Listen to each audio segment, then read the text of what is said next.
I truly believe that poetry writers who speak from their soul leave a part of themselves in their poems for us to decode and learn from.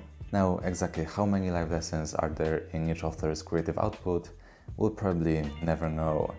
But I wanted to find just one thing that Mr. Tolkien wanted to tell us through his poems. In this episode of Poetry Club.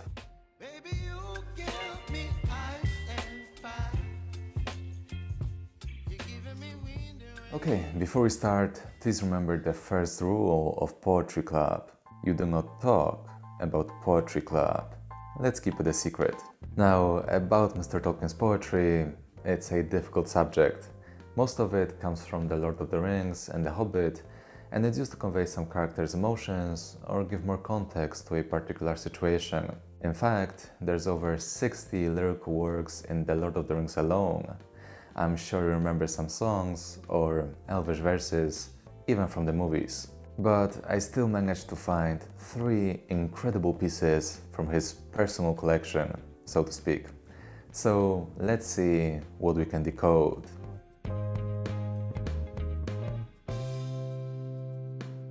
This first poem was written in June of 1916, when Mr. Tolkien was crossing the English Channel with other troops on his way to fight in the war. I mean, he was a signaller, but still.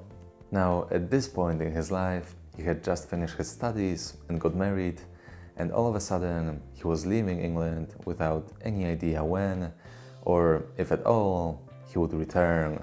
So, this one is quite long, so I'll just read the second stanza. But remember that I'll leave links to all the poems in the description. Okay, here we go.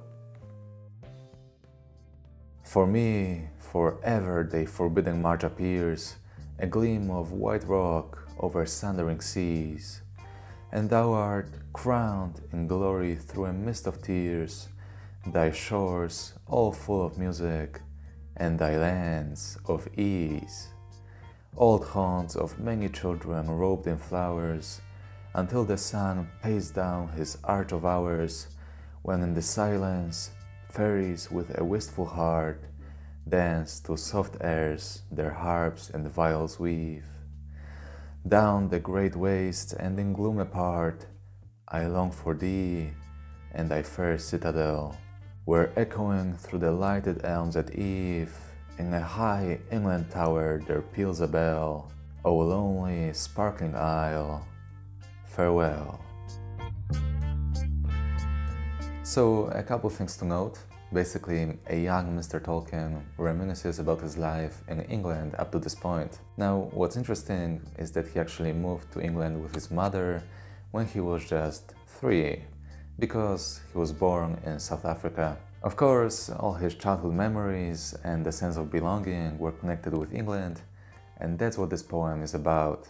I love the rhymes, they're simple but still very effective, and the language is a bit archaic, because this poem was written over 100 years ago, let that sink in, but also it has this, I'd say, signature Tolkien style that really shows how much he loved the art of writing. So remember, he's talking about leaving England, being on its march or edge, and then reminisces about it and how beautiful this island is, and at the end bids it farewell. Okay, and now let's move on to the second poem. The full name of this one is just its first line, so from the many-willowed margin of the immemorial Thames. It's one of the earliest Tolkien poems, as it was published in 1913, and fun fact, it was signed just as J. It's quite short, so I'll read the entire one for you. From the many-willowed margin of the immemorial Thames, standing in a vale outcarven in a world-forgotten day, there is dimly seen uprising through the greenly veiled stems, many mentioned, tower-crowned, in its dreamy robe of grey.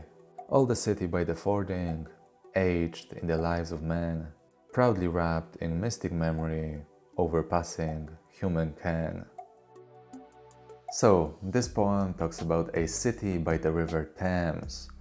Now, what city could it be?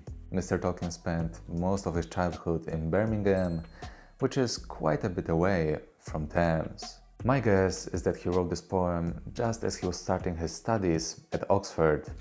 He enrolled in October of 1911, which would give him plenty of time to write and publish this poem. So let's take a closer look at it. Mr. Tolkien is talking about standing on the margin of the old River Thames and seeing, as I understand it, the city of Oxford through the greenery. It's densely populated, but grey, and the city itself remembers more than any one person could ever remember. Or maybe even more than the whole humankind could, you know, poetically speaking. Yeah, so this one is not about his childhood home, Birmingham, and the whole of England, but about what he could probably call his second home, Oxford, where he studied for 4 years. Okay, and now let's move on to the third poem. This one is very interesting. It's named after the Imrama, which are Celtic legends about sea explorers searching for utopian lands. It tells the story of Saint Brendan, an Irish monk who supposedly found them. The lyrical subject of this poem can't possibly be Mr. Tolkien himself, but also clearly isn't Saint Brendan. Some other anonymous person is talking about how this legendary monk came back to Ireland after his trip and passed away. Okay, let's read the first stanza.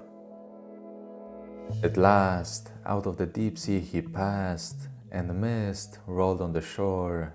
Under clouded moon the waves were loud, as the laden ship him bore to Ireland, back to wood and mire, and the tower tall and grey, where the knell of Clúin Ferta's bell tolled in green Galway, where Shannon down to Loch der Gran, under a rain-clad sky, Saint Brendan came to his journey's end, to find the grace to die.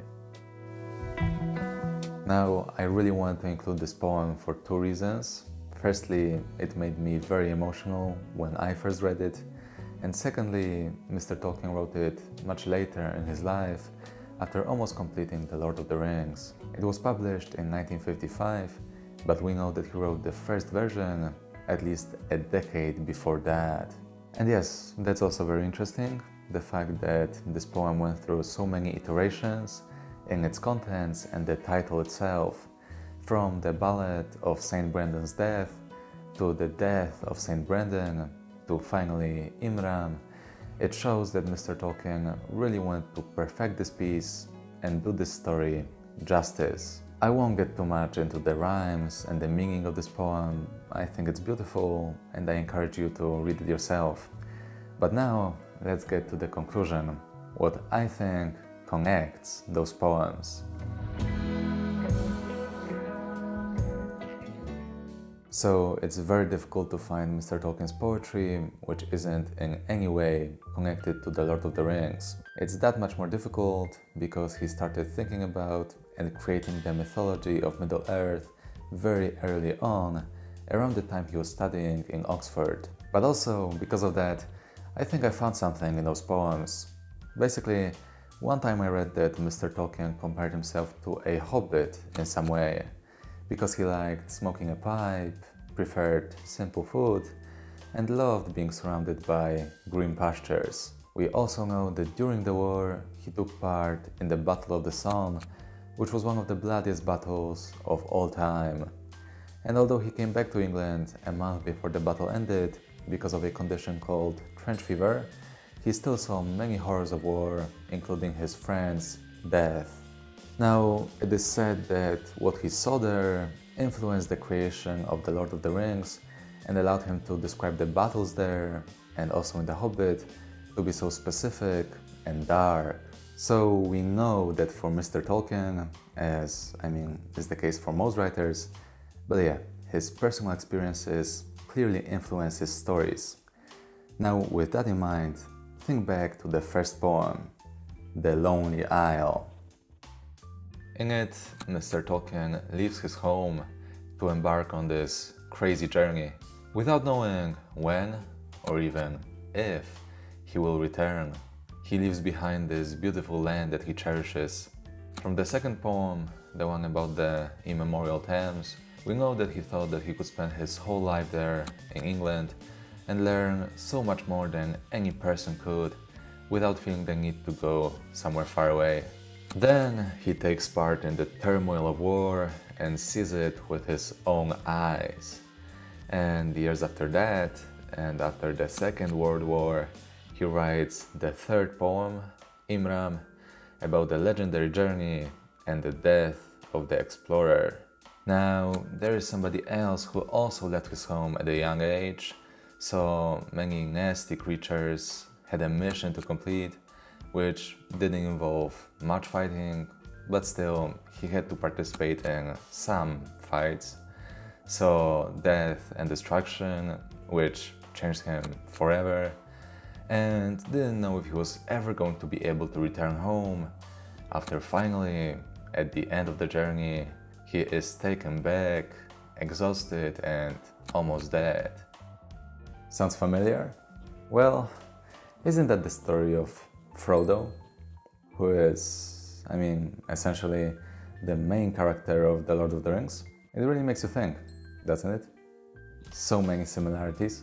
So yeah, I don't know if that's what Mr. Tolkien intended, if it's canon or just a coincidence, but maybe, just maybe, Mr. Tolkien wanted Frodo to be himself in the Legendarium, at least in some way.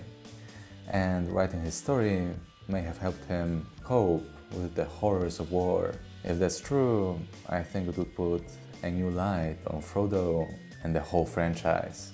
Or maybe I'm reading too much into it, but hey, isn't that what poetry is about?